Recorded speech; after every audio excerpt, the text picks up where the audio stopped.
DIY robotics ഇലക്ട്രോണിക്സും മെക്കാനിക്സും പ്രോഗ്രാമിങ്ങും കൂടി ചേരുന്ന ഒരു എലമെൻ്റാണ് റോബോട്ടിക്സ് എന്ന് പറയുന്നത്. ഈ റോബോട്ടിക്സ് എന്ന് പറയുന്ന ഫീൽഡിൽ എഫിഷ്യൻ്റായിട്ട് വർക്ക് ചെയ്യണമെങ്കിൽ, പ്രോജക്റ്റ് ചെയ്യണമെങ്കിൽ അതിൻ്റേതായിട്ടുള്ള ഡെഡിക്കേറ്റഡ് ആയിട്ടുള്ള കുറച്ച് ടൂൾസ് അത്യാവശ്യമായിട്ട് നമുക്ക് ആവശ്യമുണ്ട്. സോ ഈ ടൂൾസിനെ പറ്റിയായിരിക്കും ഈ ഒരു വീഡിയോയിൽ നമ്മൾ ഡീറ്റെയിൽഡായിട്ട് നോക്കാൻ പോകുന്നത്. ഏറ്റവും ആദ്യം പറയാനുള്ളത് അസംബ്ലി ആൻഡ് സ്ട്രക്ചറൽ ടൂൾസ്. നമുക്ക് നമ്മുടെ റോബോട്ടിന് സ്ട്രോങ് ആയിട്ടുള്ളൊരു ബേസ് വേണമല്ലേ. സോ ഈ ടൂൾസ് നമുക്ക് നല്ലൊരു ബേസ് ഉണ്ടാക്കാൻ ഹെൽപ്പ് ചെയ്യും. ഫസ്റ്റ് എന്ന് പറയുന്നത് സ്ക്രൂ ഡ്രൈവർ നമുക്ക് ഫെമിലിയർ ആണല്ലേ. നമുക്ക് പല ടൈപ്പും ഷേപ്പിലുള്ള പല സൈസിലുള്ള സ്ക്രൂ ഡ്രൈവേഴ്സ് അവൈലബിൾ ആണ്.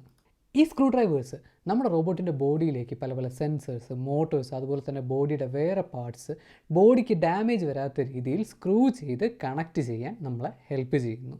ഇനി രണ്ടെന്ന് പറയുന്നത് കട്ടിംഗ് ടൂൾസാണ്. പല കട്ടിംഗ് ടൂൾസ് നമുക്ക് അവൈലബിൾ ആണ്. ഒന്നാമത്തത് വയർ കട്ടേഴ്സും അതുപോലെ തന്നെ സ്ട്രിപ്പേഴ്സും.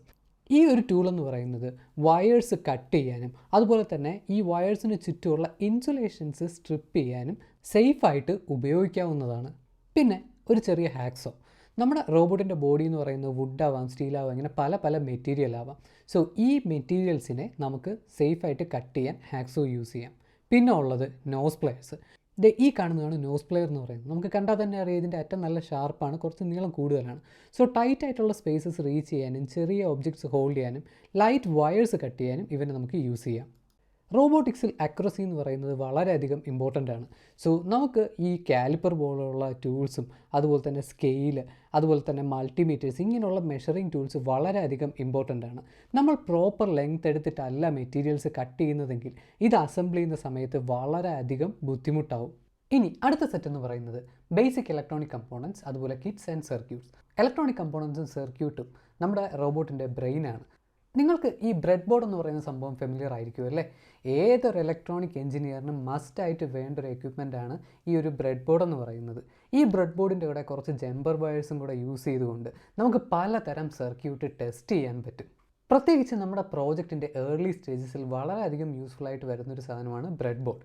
പിന്നെ മൈക്രോ കൺട്രോളേഴ്സ്, അതുപോലെ തന്നെ മൈക്രോ പ്രോസസ്സേഴ്സ്. നമ്മുടെ റോബോട്ടിൻ്റെ ബ്രെയിനാണ് മൈക്രോ കൺട്രോളർ എന്ന് പറയുന്നത്.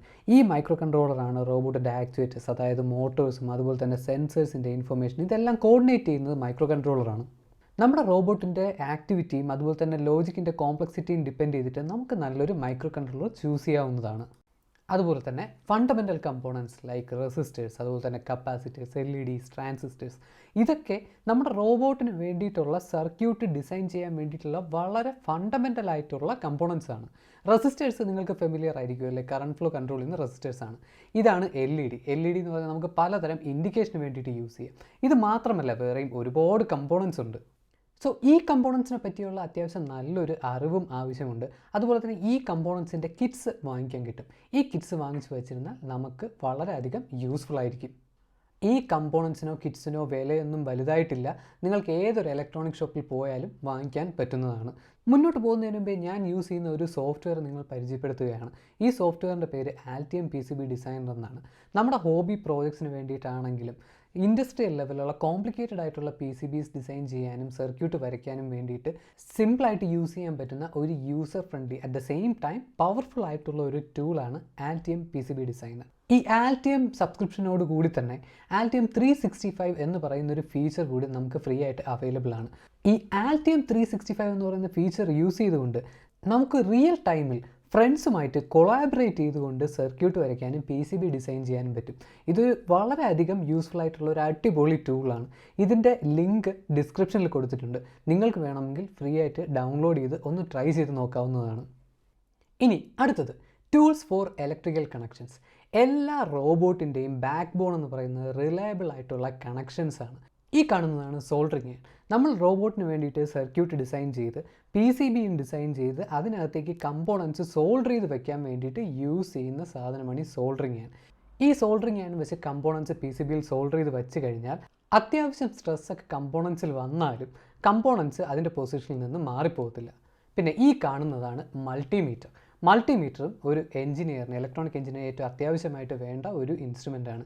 ഇത് വെച്ചിട്ട് നമുക്ക് വോൾട്ടേജ്, കറണ്ട്, അതുപോലെ തന്നെ റെസിസ്റ്റൻസ്, ഇങ്ങനെയുള്ള ഒരുപാട് കാര്യങ്ങൾ നമുക്ക് മെഷർ ചെയ്യാൻ പറ്റും. അതുപോലെ തന്നെ ഒരു കണ്ടക്ടറിൻ്റെ 2 ടെർമിനലിനിടയ്ക്കുള്ള കണ്ടിന്യൂറ്റിയും നമുക്കിത് ചെക്ക് ചെയ്യാൻ പറ്റും. പിന്നെ വേണ്ടതെന്ന് പറയുന്നത് ഇൻസുലേഷൻ വയർസ്, അതുപോലെ തന്നെ ഹീറ്റ് ഷ്രിങ്ക് ട്യൂബ്സ്. ഇതിൻ്റെ മെയിൻ ഉദ്ദേശം എന്ന് പറയുന്നത് പല പല ടെർമിനൽസ്, ഫോർ എക്സാമ്പിൾ വയറിൻ്റെയൊക്കെ കണ്ടക്റ്റീവ് ആയിട്ടുള്ള എൻ പോയിൻറ്റ്സ് നമുക്ക് സേഫ് ആയിട്ട് ഇൻസുലേറ്റ് ചെയ്യാം. ഇത് വെച്ചിട്ട് നമുക്ക് അപകടങ്ങളും ഷോർട്ട് സർക്യൂട്ട്സും ഒഴിവാക്കാൻ പറ്റും. പിന്നെ വേണ്ടത് പവർ ആൻഡ് കൺട്രോൾ ടൂൾസ്. നമ്മുടെ റോബോട്ടിന് പവർ കൊടുത്തില്ലെങ്കിൽ അത് വർക്ക് ചെയ്യത്തില്ല അല്ലേ. നമ്മുടെ റോബോട്ടിന് പല രീതിയിൽ പവർ കൊടുക്കാൻ പറ്റും. അത് ആ റോബോട്ടിൻ്റെ പർപ്പസും ആ റോബോട്ടിൽ യൂസ് ചെയ്യുന്ന സെൻസേഴ്സും ആക്ച്വേറ്റേഴ്സും ഇതെല്ലാം ഡിപ്പെൻഡ് ചെയ്തിരിക്കും. ടെസ്റ്റിംഗ് ഫേസിൽ നമുക്ക് DC അഡാപ്റ്റർ പോലുള്ള പവർ സോഴ്സസ് യൂസ് ചെയ്യാം. അതേസമയം റോബോട്ട് വർക്ക് ചെയ്യുന്ന സമയത്ത് നമുക്ക് ബാറ്ററി പാക്സ് യൂസ് ചെയ്യാവുന്നതാണ്. പിന്നെ ഏത് ബാറ്ററി പാക്ക് എന്നുള്ളത് നിങ്ങളുടെ റോബോട്ടിൻ്റെ പവർ റിക്വയർമെൻറ്റ്സ് അനുസരിച്ചിരിക്കും. പിന്നെ മോട്ടോഴ്സ് യൂസ് ചെയ്യുന്ന റോബോട്ട്സിന് അത്യാവശ്യം വേണ്ടൊരു കാര്യം എന്ന് പറയുന്നത് മോട്ടോർ ഡ്രൈവേഴ്സാണ്. നമ്മുടെ മൈക്രോ കൺട്രോളിൽ നിന്നുള്ള വോൾട്ടേജ് വെച്ചിട്ട് നമുക്ക് ഡയറക്റ്റായിട്ട് മോട്ടോറിനെ ഡ്രൈവ് ചെയ്യാൻ പറ്റത്തില്ല. അതിന് വേണ്ടിയിട്ട് മോട്ടോർ ഡ്രൈവർ എന്ന് പറയുന്ന സെപ്പറേറ്റ് സർക്യൂട്ട് വേണ്ടി വരും. വളരെ സിമ്പിളായിട്ടുള്ള സർക്യൂട്ടാണത്. അതും നിങ്ങളുടെ മോട്ടോറിൻ്റെ റിക്വയർമെൻറ്റ് അനുസരിച്ചിട്ട് നമുക്ക് ഒരെണ്ണം ചൂസ് ചെയ്യാവുന്നതാണ്. പിന്നെ ഇൻട്രസ്റ്റിംഗ് ആയിട്ടുള്ള ഒരു കാര്യം കൂടെ പറയട്ടെ. നിങ്ങൾക്ക് സർക്യൂട്ട് വരച്ച് പഠിക്കാനാണെങ്കിലും PCB ഡിസൈനിങ് പഠിക്കാനാണെങ്കിലും Altium അവരുടേതായ ഒരു ഫ്രീ കോഴ്സ് അവൈലബിൾ ആക്കിയിട്ടുണ്ട്. അതിൻ്റെ ബിഗിനർ ലെവൽ തൊട്ട് അഡ്വാൻസ് ലെവൽ വരെ നിങ്ങൾക്ക് ഫ്രീ ആയിട്ട് പഠിക്കാവുന്നതാണ്. ഈ ഒരു കോഴ്സ് ആക്സസ് ചെയ്യാൻ വേണ്ടിയിട്ട് നിങ്ങൾ യൂണിവേഴ്സിറ്റിയിൽ രജിസ്റ്റർ ചെയ്ത യൂസർ നെയിം മാത്രം മതി. ഫ്രീ ആണ്, ഇത് മാക്സിമം യൂസ് ചെയ്യാൻ നോക്കുക. ഇനിയുള്ള കാര്യം എന്ന് പറയുന്നത് സേഫ്റ്റി ആൻഡ് മെയിൻ്റനൻസ് ടൂൾസ്. നമ്മൾ റോബോട്ടിക്സിലാണെങ്കിലും സർക്യൂട്ടിലാണെങ്കിലും എവിടെ വർക്ക് ചെയ്യുകയാണെങ്കിലും സേഫ്റ്റി എന്ന് പറയുന്ന ഫസ്റ്റ് പ്രയോറിറ്റി ആയിരിക്കണം. ഫോർ എക്സാമ്പിൾ ഇലക്ട്രിക് ഷോക്കിൽ നിന്നും അതുപോലെ തന്നെ പൊള്ളലിൽ നിന്നുമൊക്കെ നമ്മളെ പ്രൊട്ടക്റ്റ് ചെയ്യാൻ പറ്റുന്ന സേഫ്റ്റി ഗിയേഴ്സ് നമ്മൾ എപ്പോഴും കരുതുക. അതുപോലെ തന്നെ സോൾഡർ ചെയ്യുന്ന സമയത്ത് ഒരുപാട് ഫ്യൂംസ് വരാൻ ചാൻസ് ഉണ്ട്. നമ്മൾ ഓരോ മെറ്റീരിയൽസ് കട്ട് ചെയ്യുന്ന സമയത്ത് അവിടെ ആക്സിഡൻറ്റ്സ് ഉണ്ടാകാൻ ചാൻസ് ഉണ്ട്. അതുകൊണ്ട് സേഫ്റ്റിക്ക് എപ്പോഴും ഫസ്റ്റ് പ്രയോറിറ്റി കൊടുക്കുക. പിന്നെ ക്ലീനിങ് ആൻഡ് മെയിൻ്റനൻസ് ടൂൾസ്.